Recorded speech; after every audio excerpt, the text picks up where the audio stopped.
Halo, apa kabar semuanya? Semoga kita selalu dalam keadaan sehat ya. Eh, Pada pertemuan kali ini saya akan membahas tentang ketuban pecah dini atau yang biasa kita sebut dengan KPD. Beberapa pertemuan yang lalu juga sudah kita bahas terkait pendokumentasian asuhan kebidanan pada ibu dengan KPD melalui metode SOAP. Nah, kali ini saya akan coba menjelaskan secara teori apa itu KPD. Ketuban dinyatakan pecah dini bila terjadi sebelum proses persalinan berlangsung. Nah, berarti yang harus kita tahu adalah tanda-tanda infartu. Coba kita ingat lagi, tanda-tanda infartu itu yang pertama adalah keluar lendir campur darah dari jalan lahir atau dari vagina. Terus lagi adanya kontraksi yang semakin lama semakin sering gitu kan. Dan tentunya ada penipisan serviks. Penipisan serviks ini tentunya kalau kita lakukan VT atau periksa dalam gitu kan, seperti itu.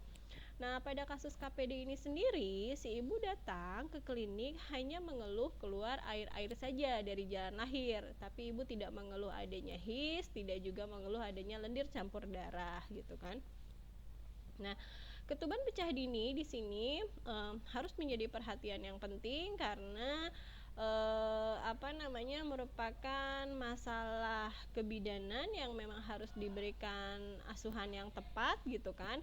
Karena apa? Karena biasanya berkaitan dengan penyulit kelahiran prematur dan tentunya terjadinya infeksi chorioamnionitis sampai dengan sepsis pada si ibu maupun pada bayi atau pada bayi gitu kan, sehingga akan meningkatkan angka morbiditas dan mortalitas perinatal dan tentunya juga akan menyebabkan infeksi pada ibu. Nah, ketuban pecah dini disebabkan oleh karena berkurangnya kekuatan membran atau memang meningkatnya kekuatan intrauterin atau bisa juga oleh karena kedua faktor tersebut. Nah, berkurangnya kekuatan membran disebabkan oleh karena biasanya adanya infeksi ya yang berasal dari vagina dan serviks. Nah, penanganan ketuban pecah dini di sini memerlukan pertimbangan usia gestasi tentunya. Biasanya kan ada yang memang si ibu mengalami KPD ini di usia 32 minggu, 32 minggu kehamilan maksudnya ya. Jadi kan belum aterem. Nah, bagaimana penata laksanaannya? Atau mungkin ada yang di 37 minggu, berarti kan sudah aterem, tapi bisa disertai dengan infeksi dan ada juga yang dengan tidak infeksi. Ini memang harus penanganan yang tepat tentunya gitu kan. Nah, penilaian kliniknya apa sih yang harus dilakukan gitu kan biar kita tepat bahwa kita memberikan asuhan KPD pada ibu ini sudah sesuai atau sudah benar gitu kan. Yang harus kita pastikan adalah betulkah itu air ketuban gitu kan. Bagaimana caranya memastikan bahwa itu betul air ketuban gitu kan. Mungkin yang paling mudah adalah coba kita menginstruksikan pada si ibu untuk batuk gitu kan. Untuk batuk biasanya ada tekanan pada abdominal sehingga sedikit ada tekanan, maksudnya akan keluar itu air ketuban gitu kan. Dan memang kita harus memastikan dengan melakukan pemeriksaan yang sederhana mungkin dengan menggunakan tes lakmus, di mana kita melakukan pemeriksaan secara in speculo dulu gitu kan, baru kita lakukan tes lakmus. Dan pada saat dilakukan tes lakmus di sini nanti hasilnya akan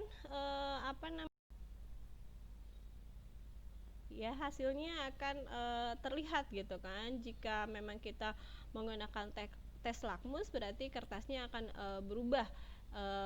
berubah warna dari merah menjadi biru gitu kan, seperti itu. Nah, selanjutnya adalah untuk memastikan kembali apakah memang itu benar air ketuban yang keluar. Pastinya juga kita harus melakukan USG sebetulnya. Tentunya berarti kan ini memang harus kolaborasi ya, jadi tidak bisa sendiri. Dan ini ingat, kita tidak boleh melakukan penata laksanaan KPD di bidan praktek mandiri gitu kan. Jadi memang harus didukung di fasilitas kesehatan yang besar, maksudnya yang ada dokter SPOG-nya gitu kan, dan ada alat-alat yang lainnya lengkap gitu kan. Nah, pastikan juga bahwa suhu si ibu normal. Jangan sampai suhu tubuhnya si ibu di atas 38. Nah, ini yang dikhawatirkan terjadi infeksi kan, berarti kan. Nah, ini juga harus kita antisipasi. Bagaimana misalnya terjadi apa pecahnya air ketuban, usia kehamilannya misalnya di bawah 37 minggu, misalnya di 32 minggu gitu kan. Terus suhu tubuhnya juga si ibu meningkat atau ada tanda-tanda infeksi gitu kan. Bahkan mungkin pada saat kita melakukan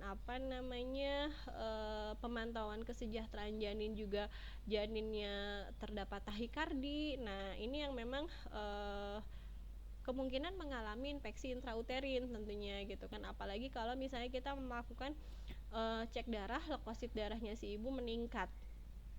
Itu yang dikhawatirkan terjadi infeksi, yaitu tadi morbiditas dan mortalitas perinatal maupun pada ibu akan terjadi tentunya jika memang kita tidak memberikan asuhan yang tepat gitu kan. Terus lagi yang harus kita lakukan adalah penanganan pada kasus KPD ini. Ada dua tentunya, yang dinamakan dengan penanganan secara konservatif dan penanganan secara aktif gitu.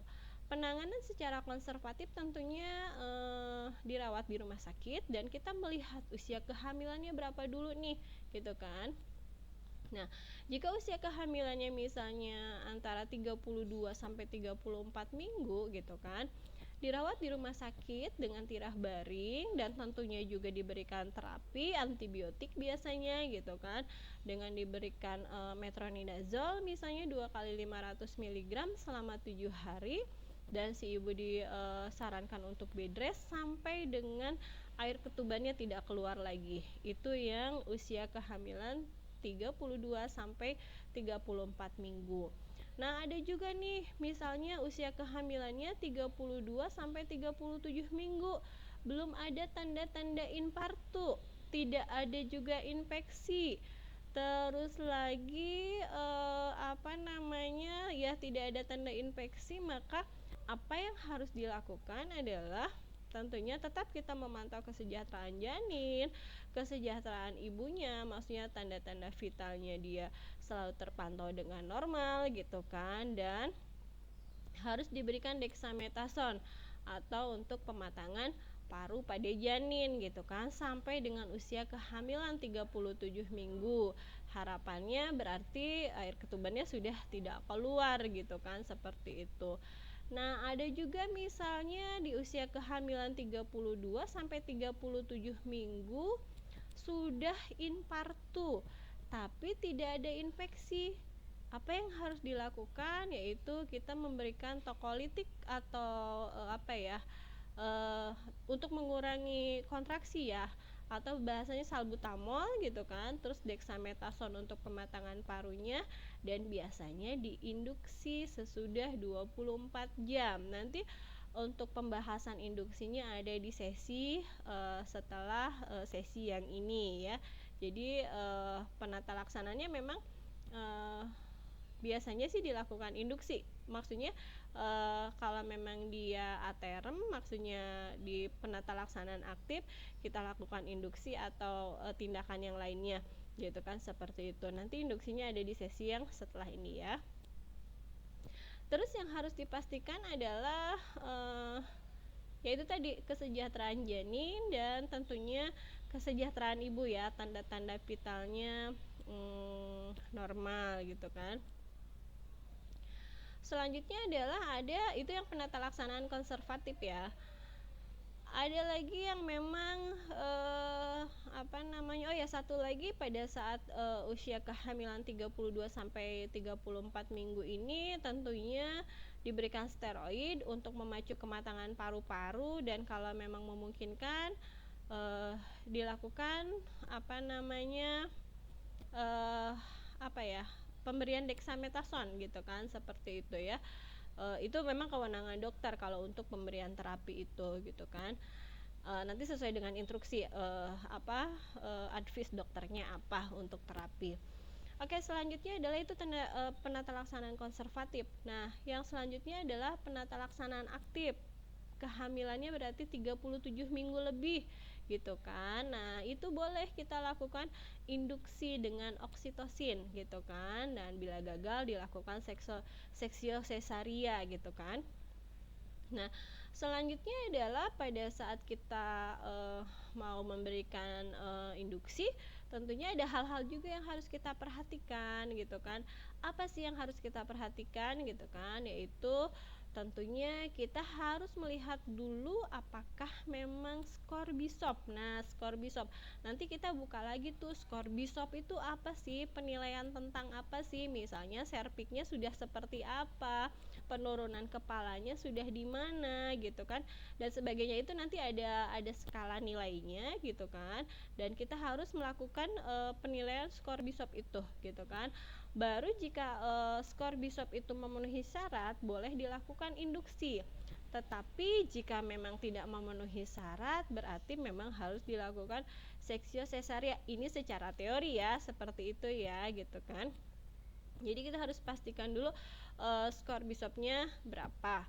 Oke, jadi sampai di sini penata laksanaan untuk ketuban pecah dini seperti ini. Nanti penjelasan kalau misalnya mau lanjut induksi nih, apa saja, diberikan berapa banyak dan sebagainya, nanti akan saya buka sesi sesi selanjutnya setelah penjelasan dari ketuban pecah dini ini. Saya rasa mungkin itu penjelasannya gitu kan. Jadi yang paling penting adalah ketuban pecah dini adalah ketuban dinyatakan pecah dini bila terjadi sebelum proses persalinan berlangsung. Dan selanjutnya adalah penilaian klinik yang harus tepat dengan kita penata laksanaan awal melakukan pemeriksaan in speculo gitu kan, atau kita melakukan tes lakmus dan tentukan usia gestasinya dengan kita dibantu dengan melakukan USG, melihat kadar banyaknya air ketuban berapa gitu kan, seperti itu. Nah, setelah itu didukung dengan tanda-tanda vital. Tanda-tanda vitalnya si ibu apakah normal atau tidak, khususnya suhu. Kalau suhunya meningkat berarti penata laksanaan atau penanganannya seperti apa, karena penanganannya ada yang konservatif dan ada yang aktif. Konservatif dilihat dari usia kehamilan, dilihat juga apakah ada tanda-tanda infeksi atau tidak gitu kan. Nah, itu penata laksananya tentu berbeda-beda. Dan selanjutnya adalah jika aktif usia kehamilan 37 minggu atau lebih gitu kan. Terus skor BISOP-nya aman dengan sesuai kadar nilai yang ditentukan, skor BISOP-nya ditentukan boleh dengan dilakukan induksi, berarti silahkan dilakukan induksi. Dan jika tidak, berarti dalam artian skor BISOP-nya tidak memenuhi syarat, berarti dilakukan seksio sesaria.